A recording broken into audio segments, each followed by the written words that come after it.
The year is 1493.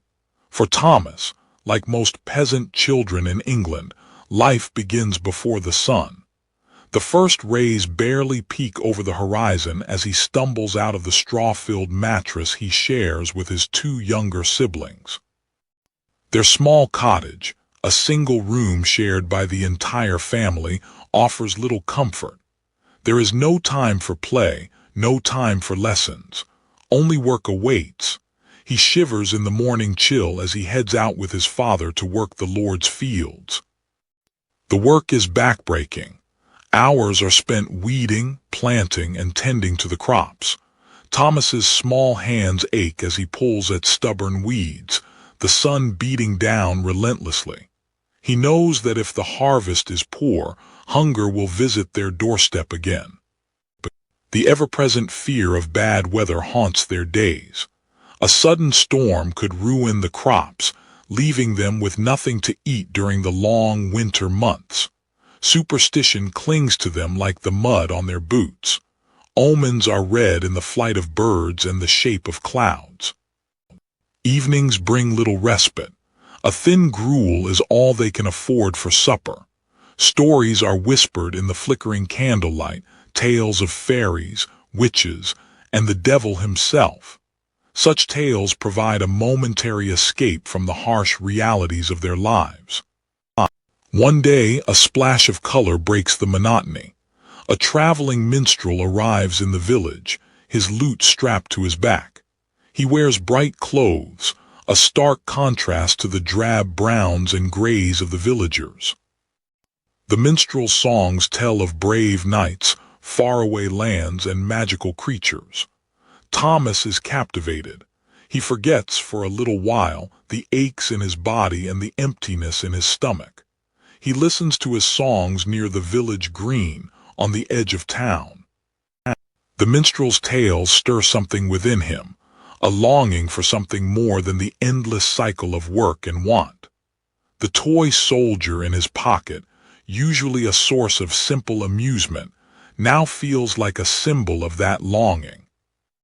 But the minstrel is just passing through. As quickly as he appeared, he prepares to leave, promising stories and adventure to other villages. Thomas returns to his family's cottage, the music fading in the distance. The familiar smell of wood smoke and damp earth fills his nostrils, the familiar routines awaiting him. As he lies on his straw mattress, the minstrel's stories replay in his mind. He knows that his life is unlikely to change. He will likely remain a peasant, tied to the land until the day he dies. But a seed of longing has been planted, a yearning for something more than the life he knows. He clutches the toy soldier in his pocket, a small reminder of the world beyond his village. Perhaps, he thinks, even a peasant boy can dream. In the bustling city of Leiden, Eliza's days were structured by the chiming of the church bells. Unlike Thomas toiling in the fields, her world was one of linen and lace, psalms and samplers. Her education, overseen by a strict but well-meaning governess, was designed to prepare her for her future role as a wife and mother. Needlework was paramount. Fine stitches were a mark of a virtuous woman, showcasing patience and skill. Eliza excelled, her nimble fingers creating elaborate tapestries and linens that would one day fill her own household. But her mind often wandered beyond the confines of the embroidery frame. Each morning began with scripture. Eliza possessed a sharp memory and quickly memorized passages from the Psalms. Her governess, Mevrouw Schmidt, emphasized proper pronunciation and pious recitation, believing that a woman's voice should be raised only in prayer and praise. Domestic skills were another crucial element of Eliza's education. She learned the art of preserving fruits, baking bread, and managing a household. These tasks, though seemingly mundane, were considered essential for a woman of her station. Yet Eliza yearned for more. The world outside her window beckoned. She watched the merchants unloading their ships, the scholars hurrying to the university, the artisans crafting their wares. These glimpses fueled a thirst for knowledge that her prescribed lessons could not quench. One afternoon, while helping the laundress, Eliza stumbled upon a stack of discarded books.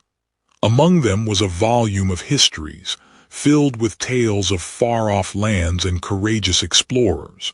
She secreted it away, determined to unravel its secrets.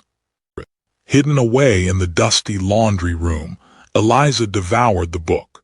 She learned of ancient civilizations, of voyages across treacherous seas, of scientific discoveries that challenged the very foundations of the world she knew. The world expanded beyond her needlepoint frame and pious verses. She pored over maps, tracing the routes of explorers and imagining herself sailing to distant shores. The desire for knowledge consumed her, pushing the boundaries of what was considered acceptable for a young woman of her time. Her secret was soon discovered. Mevrouw Schmidt, searching for a missing embroidery thread, found Eliza huddled in the laundry room, the forbidden book clutched in her hands. The reprimand was swift and severe. Her parents, summoned by the indignant Mevrouw Schmidt, expressed their disappointment. Such pursuits were deemed inappropriate for a young lady. Knowledge, they insisted, was a dangerous thing in the hands of a woman. Confined to her room, Eliza felt a pang of despair. The book, her window to the world, was now out of reach. But even in her disappointment, a flicker of defiance remained. Her thirst for knowledge, once ignited, could not be easily extinguished. As she gazed out the window, Eliza resolved to find new ways to learn, to explore, to understand the world beyond the confines of her prescribed life. The world was changing, and she would not be left behind. The seeds of rebellion had been sown. The air in Florence hummed with a creative energy unlike anywhere else. For Giovanni, it was the familiar scent of clay and wood shavings in his father's workshop that defined his world. He spent his days immersed in the craft, learning the patient art of coaxing form from the earth. His father, a master craftsman, was a stern but patient teacher. Each lesson began with careful observation, his father's calloused hands guiding Giovanni's smaller ones. "Feel the clay, Giovanni," he would say. "It will tell you what it wants to be." Giovanni's early attempts were, as he knew, far from perfect. Lions became misshapen dogs, and elegant vases collapsed under their own weight. But with each failure he learned a little more, his hands growing stronger and more confident. Life in Florence was not confined to the workshop. Giovanni often ran errands, delivering finished pieces to wealthy patrons. These trips offered glimpses into a world of lavish homes and political intrigue, things he only partially understood. Whispers of powerful families like the Medici were common. Giovanni gleaned snippets of information, alliances, betrayals, and the ever-present struggle for power that shaped the city's destiny. He sensed his father's cautious respect, a mixture of admiration and fear.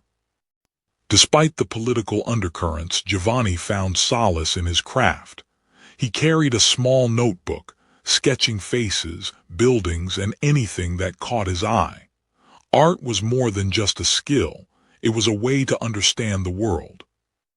The Duomo, Florence's magnificent cathedral, was a constant source of inspiration.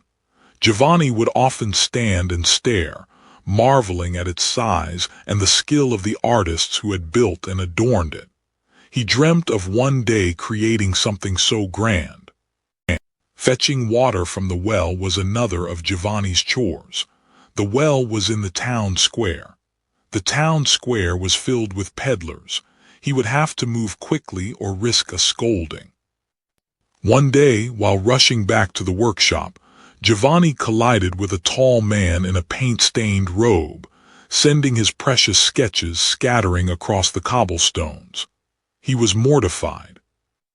The man, instead of being angry, smiled kindly.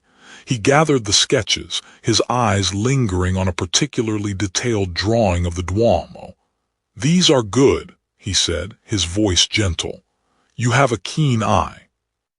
Giovanni recognized the man instantly. It was Leonardo da Vinci, the famed artist and inventor. Leonardo offered a few words of encouragement and advice, urging Giovanni to continue practicing and to always seek beauty in the world around him.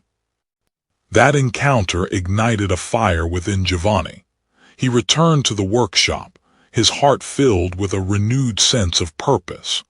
The world suddenly seemed full of endless possibilities, each waiting to be shaped by his hands. The year is 1493.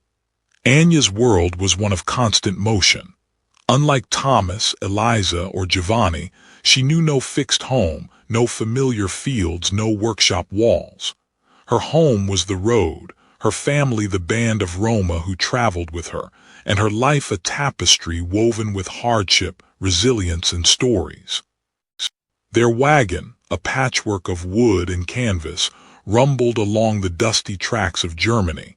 Each town they approached was a gamble. Some offered a brief respite, a chance to earn a few coins with music and fortune-telling. Others greeted them with suspicion, hostility, and sometimes violence. Prejudice was a constant companion. Gypsies, the villagers would shout, the word laced with venom. They accused Anya's people of thievery, witchcraft, and spreading disease. Fear, fueled by ignorance, turned into hatred and aggression. Anya's education was not found in books or formal lessons. It was etched into her very being through the constant need to survive. Her grandmother taught her to read the signs of the forest, the tracks of animals, the taste of edible plants, the warning signs of a coming storm. Her grandfather, a wizened man with eyes that held the wisdom of generations, taught her the art of storytelling. Tales of brave heroes, mischievous spirits, and the long journey of their people filled the long nights around the campfire, a way to keep their culture alive. Anya learned to be quick, to be observant, to disappear into the shadows.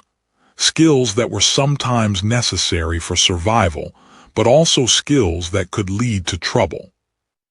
Hunger was a constant gnawing feeling.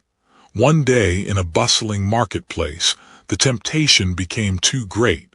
A loaf of bread, unguarded on a stall, was an irresistible lure. But she was seen. The baker, a burly man with a booming voice, spotted her and gave chase. Soon the whole market was in an uproar. The town guards, alerted by the commotion, quickly intervened. Anya was dragged to the town square, her small body trembling with fear. Before a stern-faced judge, Anya stood accused of theft. She tried to explain her hunger, her family's poverty, the constant struggle to survive, but her words seemed to fall on deaf ears. Her family arrived, pleading for leniency. They argued that stealing a loaf of bread was not a crime worthy of harsh punishment, but the authorities were unmoved. Prejudice ran deep, and justice was rarely blind when it came to Anya's people. In the end, Anya was released, but not without a harsh warning and a beating. As they left the town, Anya knew that this incident would only reinforce the cycle of poverty and prejudice that defined her life. The road ahead remained uncertain, but one thing was clear. Survival demanded resilience, and resilience was something Anya possessed in abundance. The winter of 1493 tightened its grip on the land, its icy fingers squeezing the life from the earth. Thomas felt it in his bones, a cold that seeped deeper than the weather, a cold of impending hunger. Spring arrived, but it offered no relief. The wheat, usually green and tall by now, was stunted and brown. Thomas's father, his face grim, knew what this meant: a failed harvest. The family's stores dwindled quickly. Meals became smaller, simpler. The usual fare of bread, cheese, and ale was replaced by watery gruel. Hunger gnawed at their bellies. Thomas spent his days foraging in the woods, hoping to find anything edible. Berries, roots, anything to supplement their meager rations.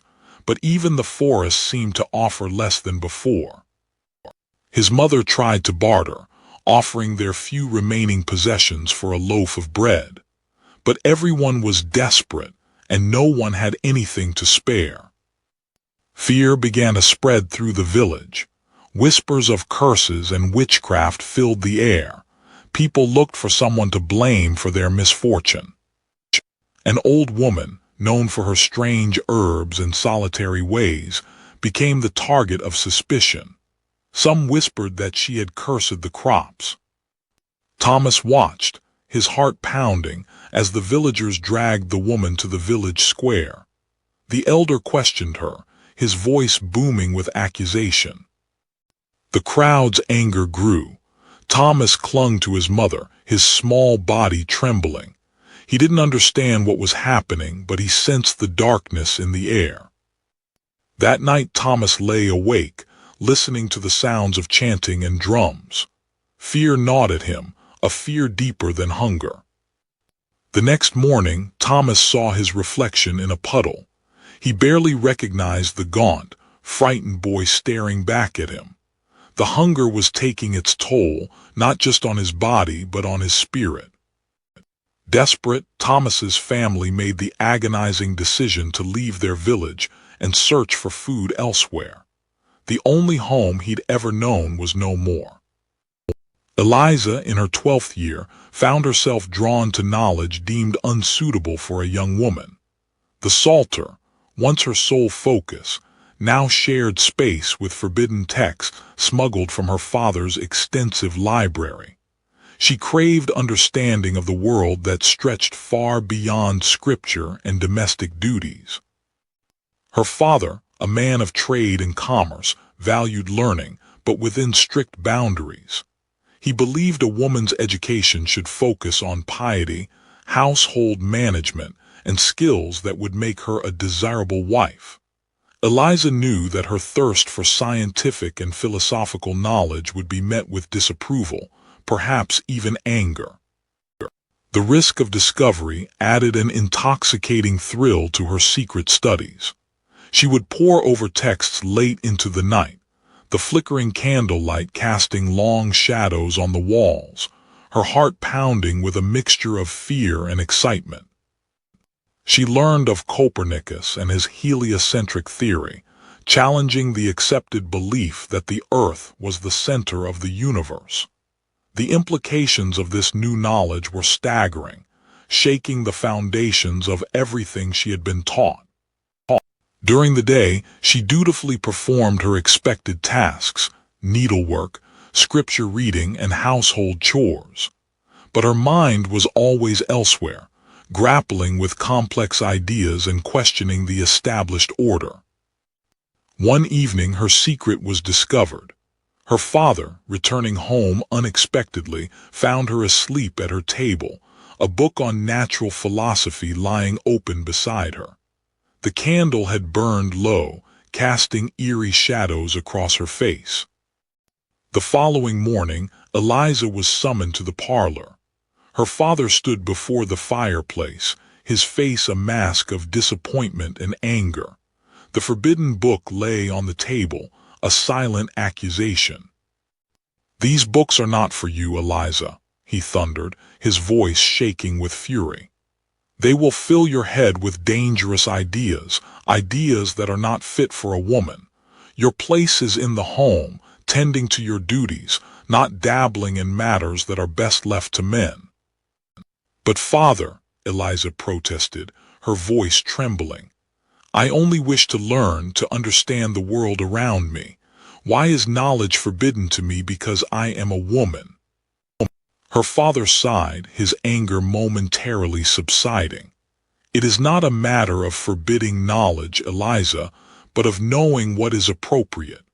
A woman's strength lies in her piety, her virtue, her ability to manage a household. These are the things that will bring you happiness and fulfillment. He locked away the books, declaring that her education would henceforth be strictly supervised. Eliza watched, her heart heavy with disappointment. The thirst for knowledge, once a source of joy and excitement, now felt like a dangerous secret, threatening to consume her from within. But even as the books were locked away, Eliza knew that her pursuit of knowledge was far from over. The seed of rebellion had been planted, and she vowed to find a way to continue her secret studies, no matter the cost. The world, she believed, held too many wonders to be ignored. The afternoon sun cast long shadows across the workshop floor. Giovanni, tasked with sweeping, found his mind wandering from the repetitive task. He was becoming increasingly aware of the hushed conversations between his father and master, Lorenzo, lately, a sense of secrecy he couldn't quite place.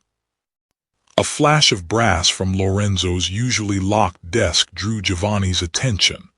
The drawer was slightly ajar, revealing a corner of what looked like a gilded locket.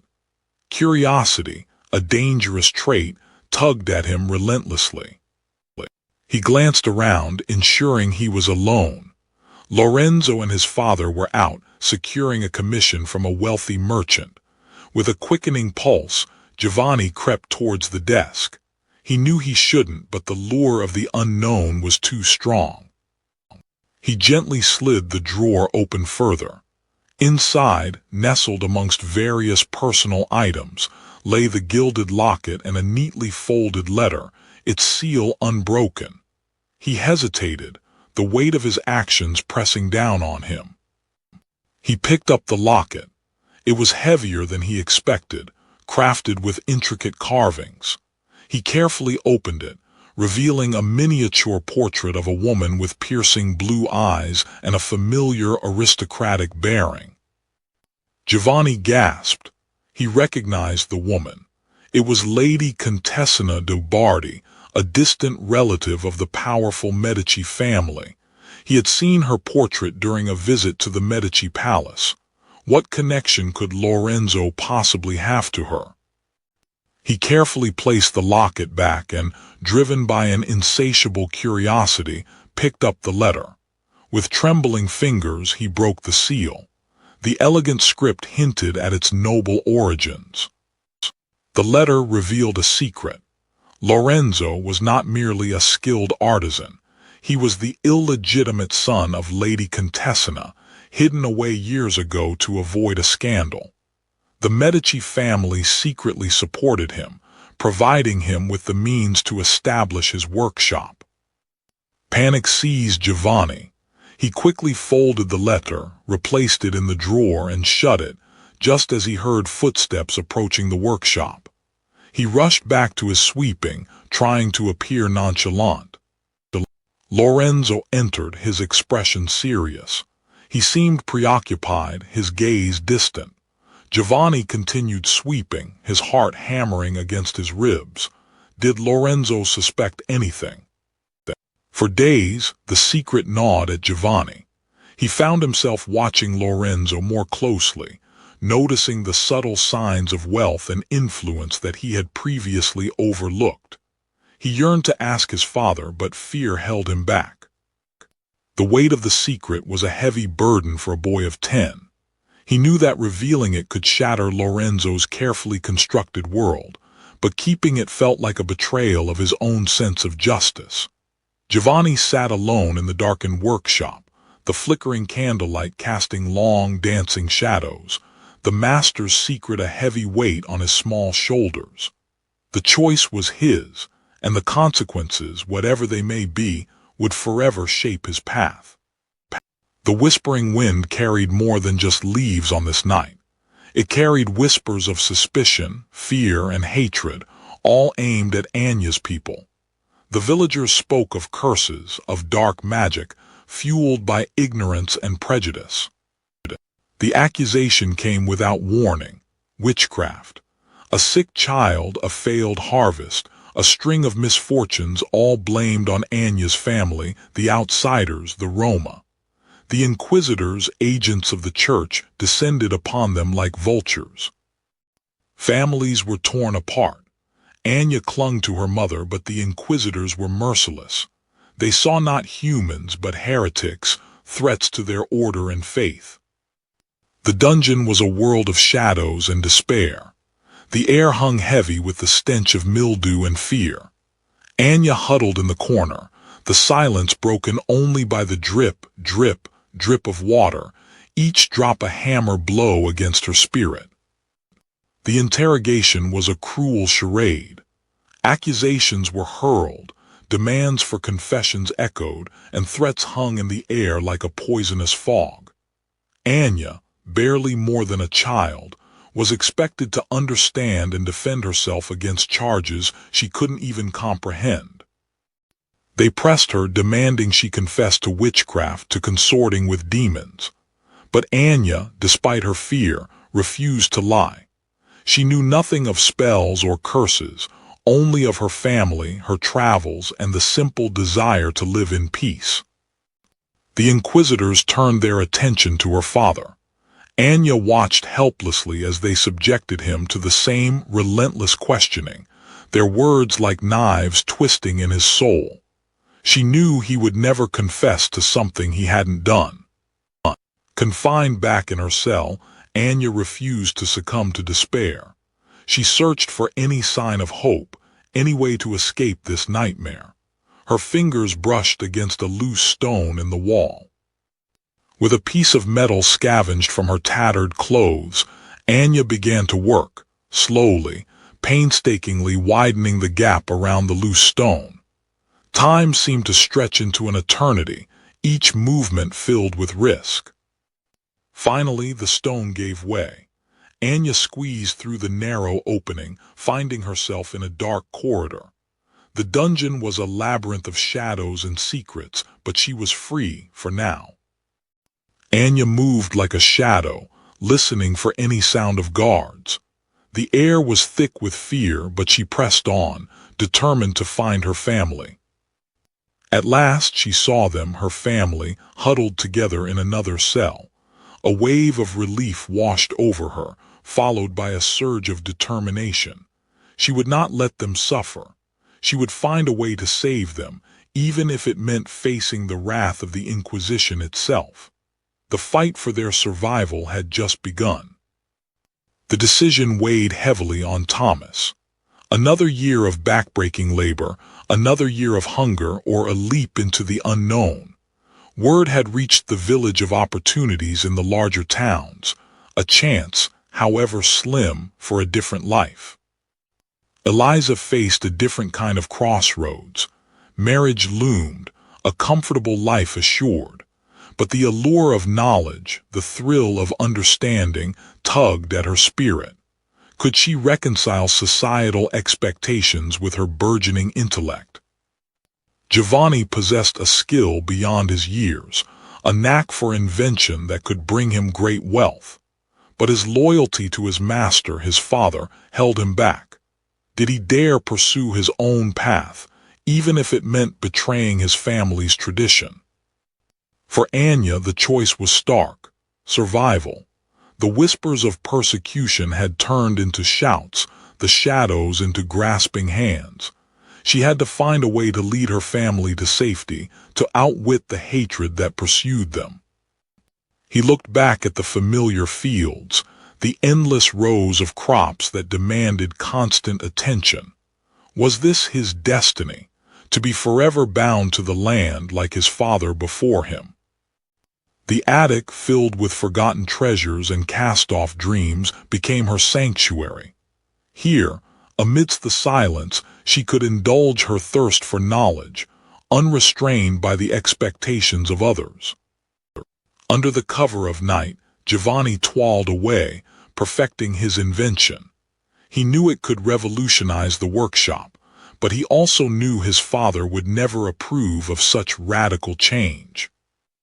Her grandmother's tales of resilience, of cunning escapes and hidden paths, filled Anya with a flicker of hope.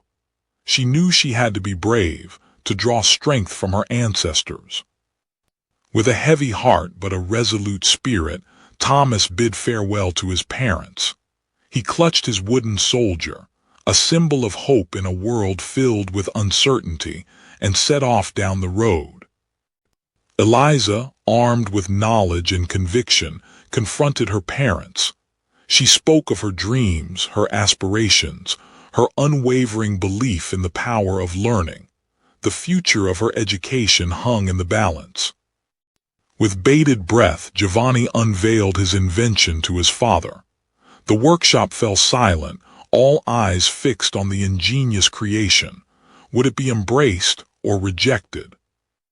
Anya, guided by instinct and the wisdom of her ancestors, led her family deeper into the forest, away from the prying eyes of prejudice and persecution. Their journey had just begun. The rising sun painted the sky in hues of orange and pink as Thomas left his village. Each step away from the familiar dirt path was a step into the unknown, a path paved with uncertainty, but also with the faint promise of a better life. The weight of his few possessions felt lighter than the burden of another year of fruitless toil. Eliza, forbidden from pursuing formal studies, found solace in the hidden corners of her father's warehouse. By the flickering light of a candle, she devoured forbidden texts, her thirst for knowledge unquenched by the limitations imposed upon her. The words danced before her eyes, each page a rebellion against the expected path. Under the watchful eye of his master, Giovanni's hands grew more skilled each day. The rough marble yielded to his touch, slowly transforming into a form of beauty. With each completed piece, he felt a growing sense of pride and purpose, a budding artist finding his voice amidst the grandeur of Florence. Driven from yet another village by prejudice and fear, Anya and her family sought refuge in the sheltering darkness of the forest. The whispering trees offered a silent promise of protection, a temporary reprieve from the harsh realities of their nomadic existence. The copper ring on her thumb, a small talisman, was a reminder of home, even as that home was always on the move. The road stretched before Thomas, endless and unknown. He walked with a newfound determination, the small wooden soldier in his pocket a constant reminder of the courage he needed to face the world.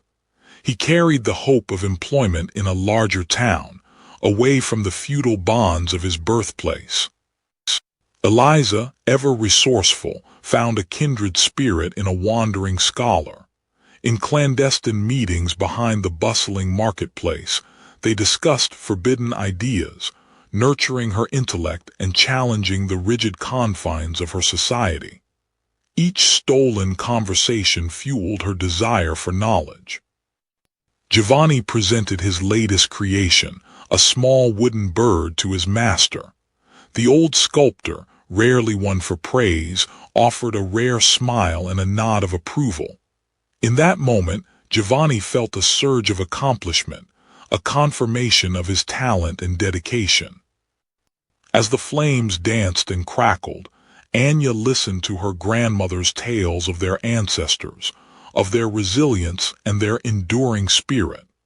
These stories were their inheritance, a connection to a past that sustained them through the uncertainties of the present. Thomas found work as a stable boy, a humble beginning but a step forward.